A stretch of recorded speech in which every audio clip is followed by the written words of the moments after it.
Hello, hello. Here we are picking out Google's new ID called Antigravity.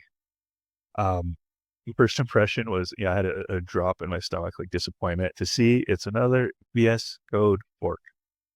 Um, but very impressed once I start playing with it. So I'm okay with that. There's obviously pluses, when you go with VS Code, yeah, obviously you have extensions that you're familiar with, and there's a huge ecosystem and stuff like that, familiarity. But yeah, anyways, we'll go on.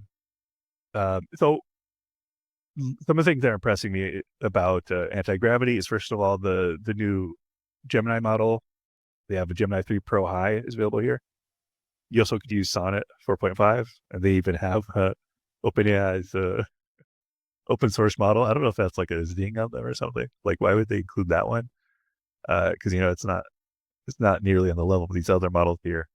But yeah, that was an interesting choice to have OpenAI's open source model there. So yeah, this has been very impressive to me.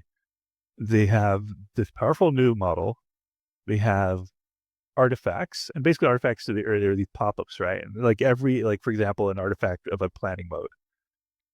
This is what they added here. That's the next level, is that you can add comments to certain aspects, like let's say this is not enough entities.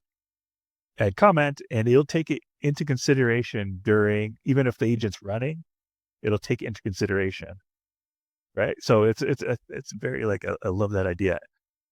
Anti-gravity is not the only one that has, ability to monitor your agent, but I've used Claude Code so much, and OpenAI's Codex, where you can't really see the sub agents and manage them and stuff like that. And they even have a agent manager pop up here where you can, deal with the different agents.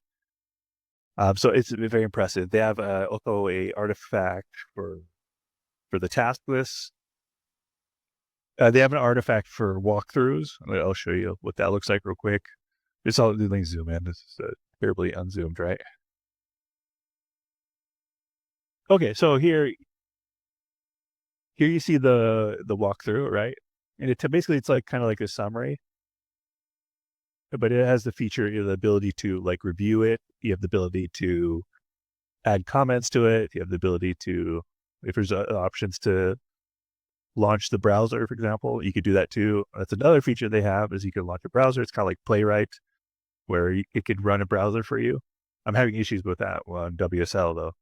Um, One thing I'll add to my feedback is, I ran into a problem past, like, 24 hours, where I ran through Cloud Code a couple of times, and I didn't dig deep myself. I was just seeing if the AI could solve the problem for me. It failed a couple of times, and usually what happens if it fails, Cloud Code fails, I'll open another one, like another CI, like OpenAI's Codex.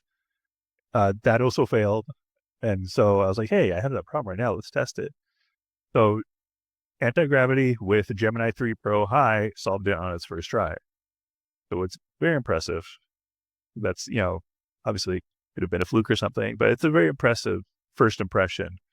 And people posted they're interested. Thanks for joining me. Any questions, comments, just put it in the comments below. Take care.